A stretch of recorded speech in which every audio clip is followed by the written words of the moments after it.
Good evening, students. So, in the previous videos, I have already completed with the amplitude modulation, right? Today, I have said that I will start the frequency modulation. But before start the frequency modulation, let us discuss about some basic minute widths of the demodulation part. Okay. So what is modulation? We all know that when a signal is there and a carrier wave is just combined with that signal wave, and it is being propagated from the host to the receiver, and it just assures that the receiver has received the correct signal, right?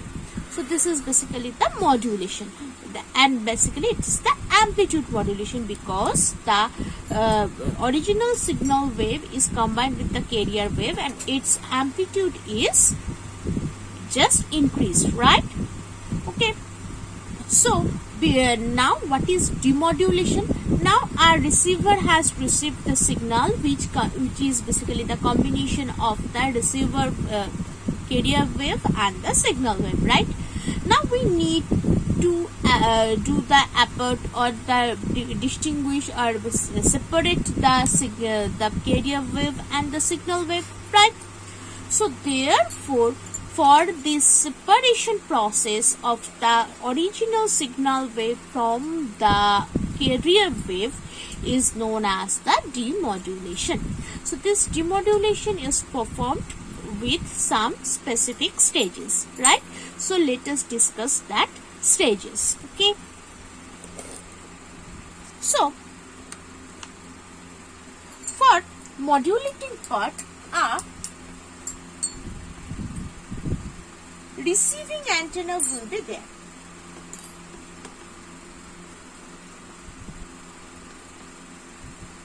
Which will receive the modulated electromagnetic wave, right?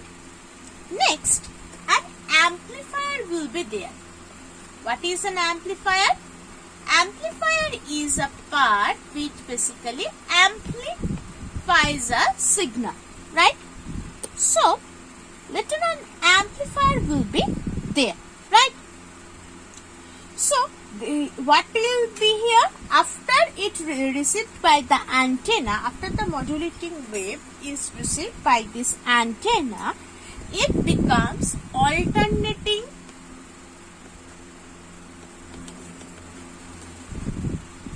potential wave.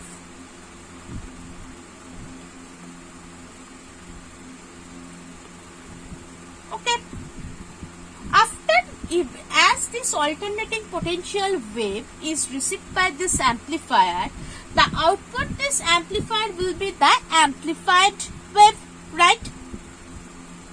After that, a demodulator will be there.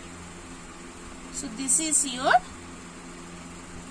demodulator. Okay. So this demodulator, what it will do? It just apart the carrier wave, separate the carrier wave and produces original data signal. So here the output will be the data signal. After that again an amplifier will be there. So this amplifier will amplify the data signal and then it is being received by the receiver. Okay, so this is the stages for the demodulation. After it is receiving the modulating electromagnetic wave, it is received by the receiving antenna. Next, an alternating potential wave will be produced by this antenna, which is being amplified by an amplifier. Next, from this amplifier, an amplified signal is produced. Next, a demodulator will be there, which basically separate the data signal and the carrier signal. From this demodulator, the data signal which is produced, that is received by again another amplifier, which will again amplify the data signal, and that part is being received by the receiver. So this is the main thing of the demodulation principle of amplitude modulation. Okay, so next I will just show up NPN transistor T, which is basically used for the production of the amplitude modulating wave. Okay, so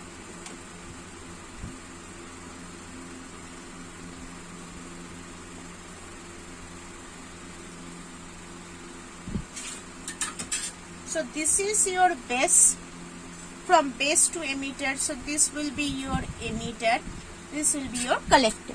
So it will be your NPN, because from base to emitter the arrow is there. Already I have told you in your online class. Right?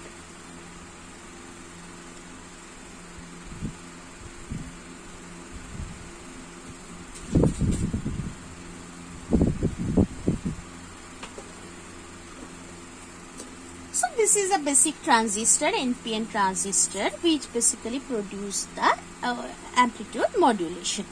Okay, so from base here the carrier wave is there. So from here carrier wave is there. Next, from here, from the collector, the data signal or modulating signal will be entered. From here, data signal.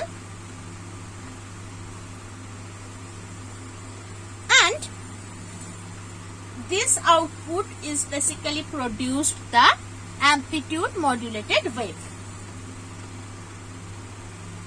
So here is your amplitude modulated wave. Okay, so this is the production of the amplitude modulation. And there are, for the amplitude modulation, there are two types basically. First one is linear modulator, which is used in the radio transmitter, and the next one is the square law modulator, which is used basically for the telephone conversation. But nowadays, as we don't use this amplitude modulation, we basically use the FDM, that is frequency modulation, in the telephone industry. Okay. So now the thing is that how we can capable to detect an amplitude modulating wave, right? So there is a particular circuit by which we can easily understand or easily identify which one is the amplitude modulating wave. So let us just see the figure, because it is sometimes asked in your exam. So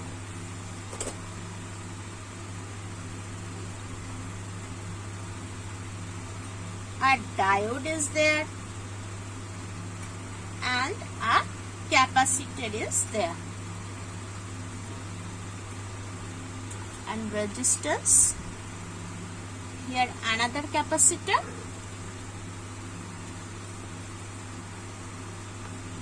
and here is your V0, that is the output.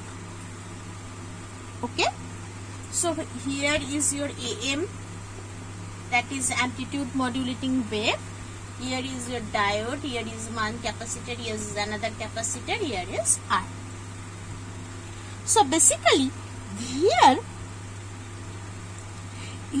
this particular circuit is used as the demodulator of the AM wave. So it is called the envelope detector. Basically, as here I have introduced a diode, so it is nothing but an half wave rectifier, right? And there is another R and C is being connected in parallel. So therefore these two is acting as the filter. As AM wave is there, so it is the AC wave. So therefore there will be some noise should be there. So therefore this is a filter, as well as this capacitor also acts as the filter. Okay. So therefore basically it this envelope detector is a linear detector because here the output voltage, whatever we are getting from here, it is basically proportional to the input voltage, and we ensure that no DC component can pass through this propagation. Therefore, this C dash capacitor is used as the filter. Okay, so this is the basic